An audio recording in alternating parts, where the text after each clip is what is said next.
السلام علیکم ورحمۃ اللہ وبرکاتہ۔ آج کے خطبے کا عنوان ہے سورہ القارعہ۔ الحمدللہ والصلاۃ والسلام علی رسول اللہ، ما بعد۔ بے شک تمام تعریفیں اللہ کے لیے ہیں، ہم اس کی حمد بیان کرتے ہیں، اسی سے مدد طلب کرتے ہیں، اسی سے بخشش مانگتے ہیں، اسی کی طرف توبہ کرتے ہیں۔ جسے اللہ ہدایت دے اسے کوئی گمراہ نہیں کر سکتا، اور جسے وہ گمراہ کر دے اسے کوئی ہدایت نہیں دے سکتا۔ میں گواہی دیتا ہوں اللہ کے سوا کوئی معبود برحق نہیں، وہ یکتا ہے، اکیلا ہے، اس کا کوئی بھی شریک نہیں۔ اور میں یہ بھی گواہی دیتا ہوں کہ جناب محمد رسول اللہ صلی اللہ علیہ وسلم اللہ تعالیٰ کے بندے اور اس کے آخری رسول ہیں۔ اللہ تعالیٰ آپ پر، آپ کی آل پر اور تمام صحابہ کرام پر ڈھیروں درود و سلامتی نازل فرمائے۔ حمد و ثنا کے بعد میں آپ کو اور اپنے آپ کو اللہ کے تقوی کی وصیت کرتا ہوں۔ اللہ سے ڈرتے رہو، وہ تمہاری حفاظت فرمائے گا۔ اسے یاد رکھو، وہ تمہیں یاد رکھے گا، اور اس کا شکر ادا کرو، وہ تمہیں مزید عطا فرمائے گا۔ اللہ تعالیٰ فرماتے ہیں واتقوا اللہ واعلموا ان اللہ شدید العقاب، اور اللہ سے ڈرتے رہو اور جان لو کہ اللہ سخت عذاب دینے والا ہے۔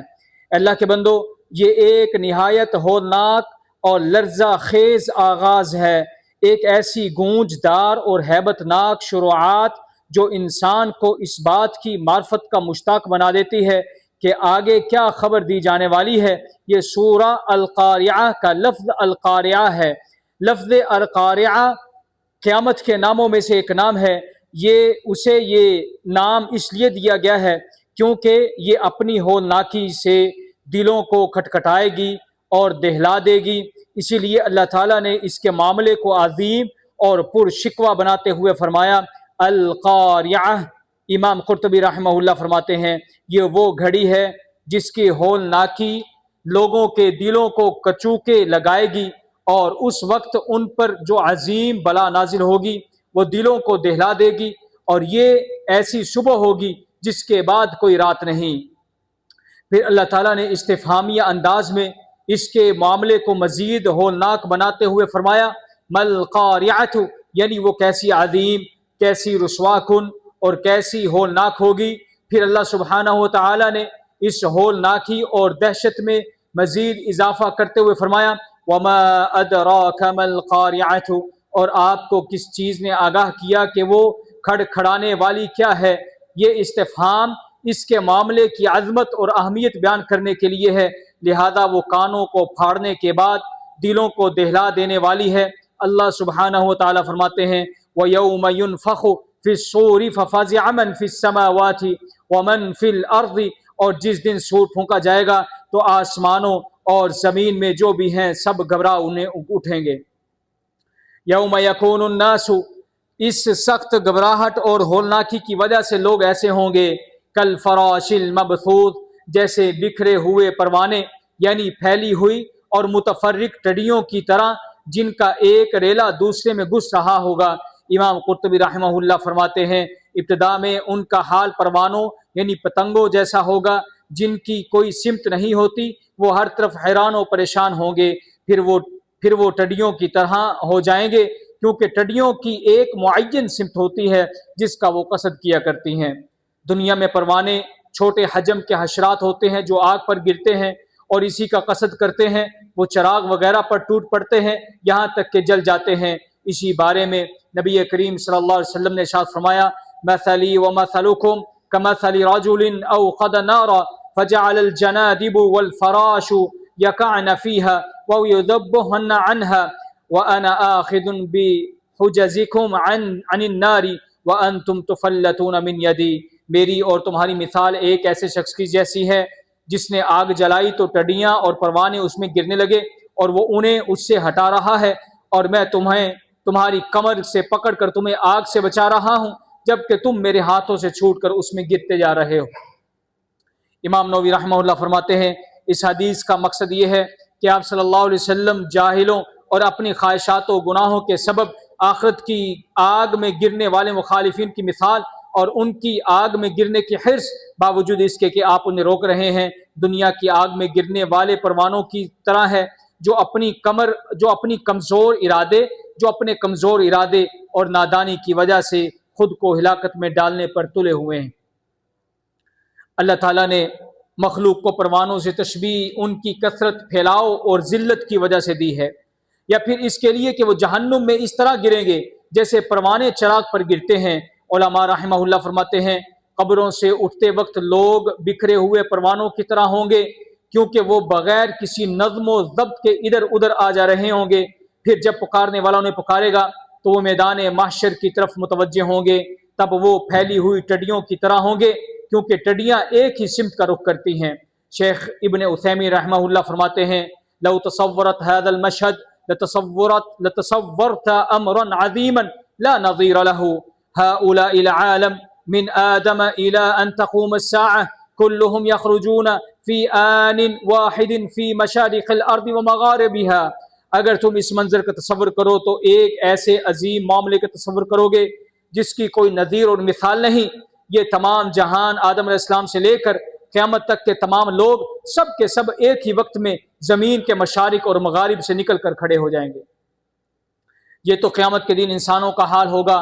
رہا معاملہ ان ٹھوس اور مضبوط پہاڑوں کا تو فرمایا کل اہن المنفوش، کل اہن المنفوش، دھنی ہوئی اون کی طرح ہو جائیں گے، یعنی اس اون یا روئی کی طرح جسے دھن دیا گیا ہو، جسے معمولی ہوا بھی لے اڑے۔ امام ابن کثیر رحمہ اللہ فرماتے ہیں تکون الجبال کالصوف المنفوش الذي قد شرع في الذهاب والتمزق، پہاڑ ایسی دھنی ہوئی اون کی طرح ہو جائیں گے جو اڑنا اور ریزہ ریزہ ہونا شروع ہو چکی ہوگی۔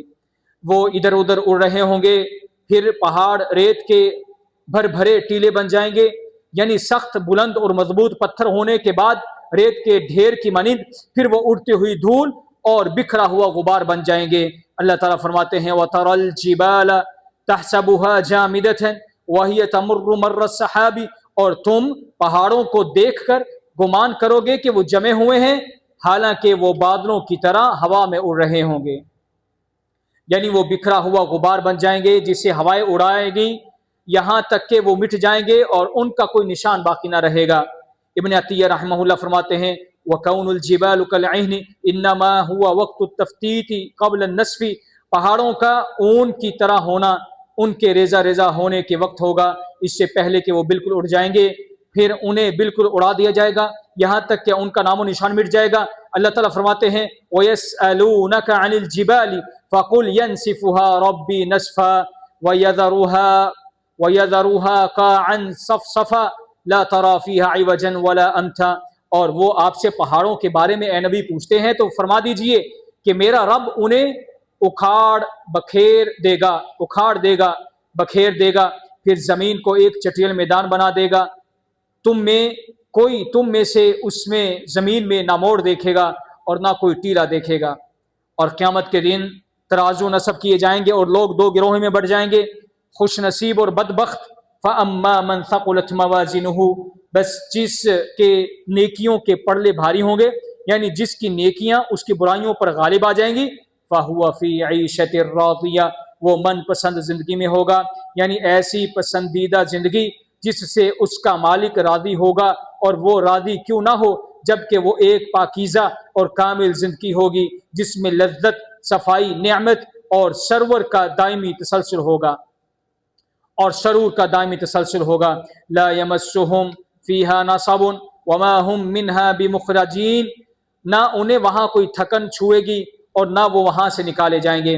اللہ کے بندو، اللہ سبحانہ و تعالیٰ کا فرمان ہے وَأَمَّا مَنْ خَفَّتْ مَوَازِينُهُ، اور رہا وہ شخص جس کے نیکیوں کے پڑلے ہلکے ہوں گے، یعنی اس کی نیکیاں اس کی برائیوں کے مقابلے میں کم ہوں گی یا سرے سے ہوں گی ہی نہیں، فَأُمُّهُ هَاوِيَةٌ، تو اس کا ٹھکانہ ہاویہ ہے، یعنی اس کا مسکن اور جہنم اور گھر جہنم کی آگ ہوگی، جس کا نام ہاویہ بھی ہے۔ اللہ تعالیٰ نے آگ کو یعنی ماں کا نام دیا ہے، کیونکہ کافر اس آگ کی طرف یوں ہی پناہ لے گا جیسے بچہ اپنی ماں کی گود میں پناہ لے لیتا ہے۔ ماں ہی بچے کا ٹھکانہ اور جائے پناہ ہوتی ہے، لیکن یہ کتنا بڑا المیہ ہے کہ آگ وہ ماں ہوگی جس میں اس کافر کی ہلاکت اور دائمی عذاب ہے۔ کتنا برا یہ ٹھکانہ ہے اور کتنی بری یہ پرورش کرنے والی ہے۔ امام ابن کثیر رحمہ اللہ فرماتے ہیں من خفت موازینہ فالنار ہی امہ التي يرجع الیہا ولا مأوى له غیرہ، جس کے پڑلے ہلکے ہوں گے آگ ہی ان کی ماں ہے جس کی طرف وہ لٹائے جائیں گے اور اس کے سوا اس کا کوئی اور ٹھکانہ نہ ہوگا۔ جہنم کی آگ کو حاویہ اس لیے کہا گیا کیونکہ وہ اس میں سر کے بل گرے گا۔ ہوا کا معنی گرنے کے ہیں، اور اسے ایک گہری کھائی میں پھینک دیا جائے گا۔ نبی کریم صلی اللہ علیہ وسلم کا فرمان ہے ان العبد يتكلم بكلمة ما يتبين ما فيها يهوي بها في النار ابعد ما بين المشرق والمغرب۔